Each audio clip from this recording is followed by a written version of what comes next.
políticos se hicieron eco de esa idea. Y a partir de los años 90 sí que es verdad que empezaron a ver el problema. Dijeron, el 90% del territorio español está desocupado y el 90% de la población española vive en el 10% del territorio nacional. Y esto está generando problemas de contaminación, problemas de falta de vivienda, problemas sociales. Entonces dijeron, aquí pasa algo. Esta idea que empezó en los años 90 es lo que ahora conocemos como la España vaciada. Hablamos de España vaciada porque no es lo mismo decir España vaciada que España vacía.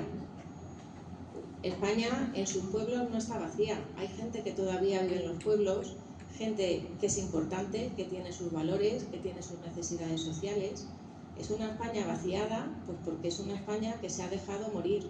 Es una España en la que no se ha invertido, en la que hemos ido vaciando esa España de colegios, de carreteras, de ayudas económicas. Entonces, el término España vacía hace mucho tiempo que dejamos de utilizarlo y se sustituyó por el de España vaciada, porque la gente que está en los pueblos los está ocupando y hay gente que tiene problemas y hay gente que tiene necesidades como cualquier otro ciudadano español y hay gente a la que las administraciones tienen que atender. ¿Qué problemas tiene esta España vaciada? Pues envejecimiento de la población, abandono de los sectores primarios, fundamentalmente agricultura y ganadería, no hay relevo generacional, el relevo generacional no es suficiente, pérdida de servicios, cada vez que se cierra un comercio o que se cierra un colegio es una derrota que se sufre en el mundo rural.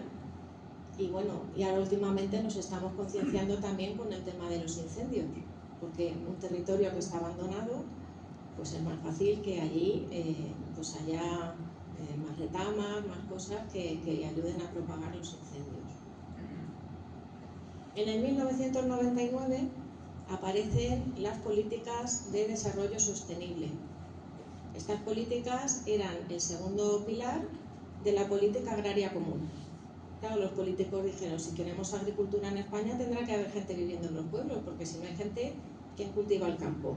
Entonces empezaron a dar una serie de ayudas y hacer una serie de iniciativas para intentar que la gente que estaba en los pueblos se quedase y si se podía, pues que viniese algo más. Esto es un camino que ha ido muy despacio, con cuentagotas, pero ha habido un cambio de rumbo. A partir de los años 80 ya desaceleró el éxodo rural, en los 90 se consiguió alguna reincorporación y desde el 2018 vemos que la tendencia poco a poco de retorno a los pueblos está subiendo. También ha habido una serie de cosas que nos han pasado como sociedad que nos han dado ese empujoncito que necesitábamos para volver a los pueblos. ¿Y esas cosas cuáles son? Pues por ejemplo, las crisis económicas, la crisis del 2008, cuando hubo la burbuja inmobiliaria y todo esto, mucha gente del sector de la construcción se quedó sin trabajo, se volvió a sus pueblos. Luego también hemos tenido llegada de población inmigrante que se ha asentado en los pueblos y que ha ayudado a ese crecimiento de población. El coronavirus nos ha hecho a todos reflexionar sobre cómo estamos viviendo en las ciudades y qué estamos haciendo. La crisis de la vivienda actual que tenemos entre los jóvenes, pero también, aparte de crisis sociales, muchas crisis personales de la generación esta que llamamos del baby boom, pues que cuando ha tenido un divorcio o cuando se ha jubilado, en esos momentos de cambio vital, ha dicho, yo me voy al pueblo, que allí en el pueblo voy a estar mucho mejor. Tenemos muchas formas de volver al pueblo, tantas como historias particulares, pero bueno, las podemos agrupar así un poco a grandes rasgos en tres formas de regresar al pueblo: neoruralismo, rurbanización y retorno. ¿Quiénes son los neorurales? Pues los neorurales son gente que ha nacido en la ciudad. Son gente que ha nacido en la ciudad, es gente joven, aproximadamente de 30 años, con una formación universitaria, la mayoría, pero es gente que en un momento dado de su vida dice, yo no quiero vivir aquí, quiero una casa digna, quiero estar cerca de la naturaleza, y se van a los pueblos y ejercen profesiones relacionadas con la agricultura, la ecología, el arte, turismo rural, turismo activo, son emprendedores, pero ellos no han nacido en el pueblo. Luego tenemos la rurbanización.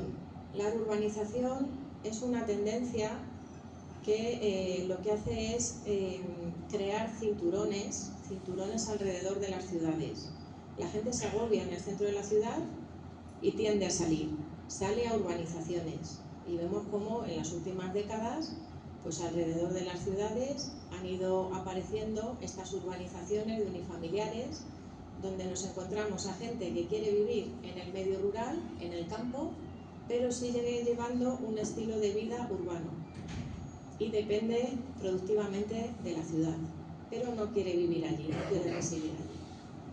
Estas urbanizaciones están normalmente ocupadas por lo que llamamos trabajadores de cuello blanco, gente que tiene puestos de trabajo administrativo, que ahora puede combinar a veces con teletrabajo, gente que ejerce en sectores de servicio o en el sector sanitario.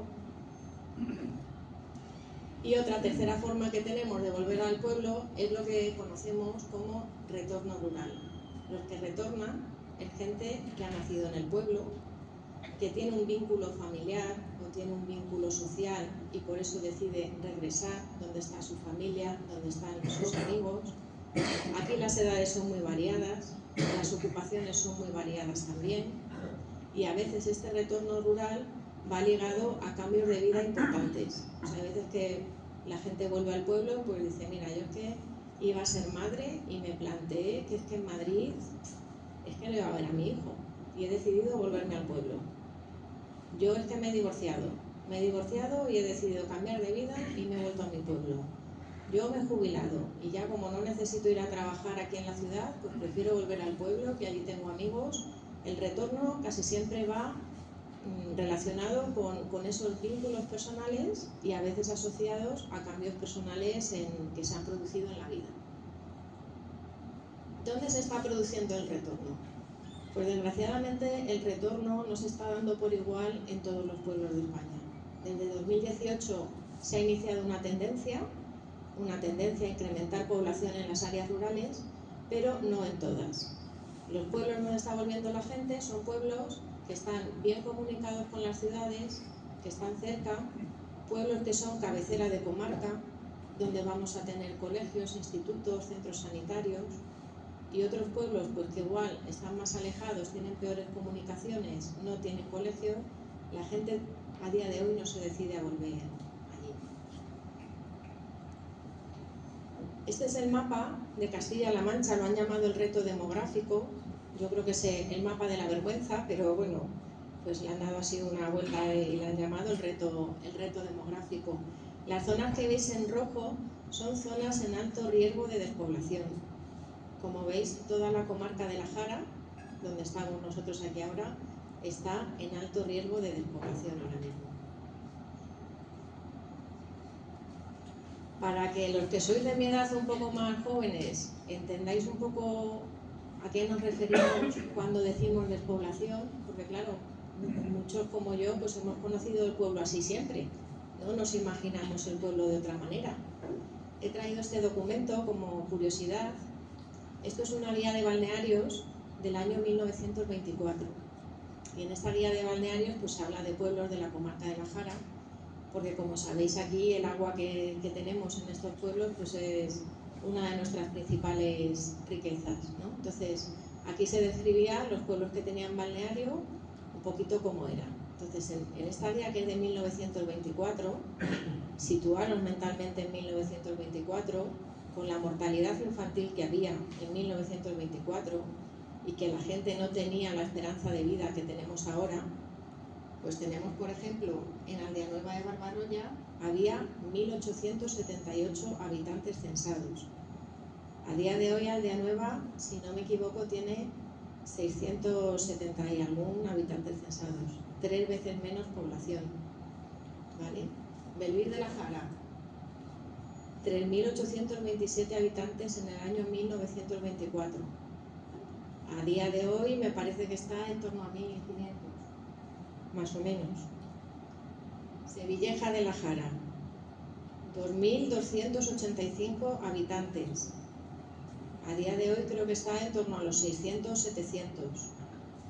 Entonces, cuando hablamos de despoblación, realmente es que estos pueblos están en las últimas. Lo que tenemos es una población envejecida, pero que además, en número, es 3 o 4 veces menos lo que había a principios de siglo, cuando teníamos además unas cifras de mortalidad mucho más elevadas de las que tenemos ahora.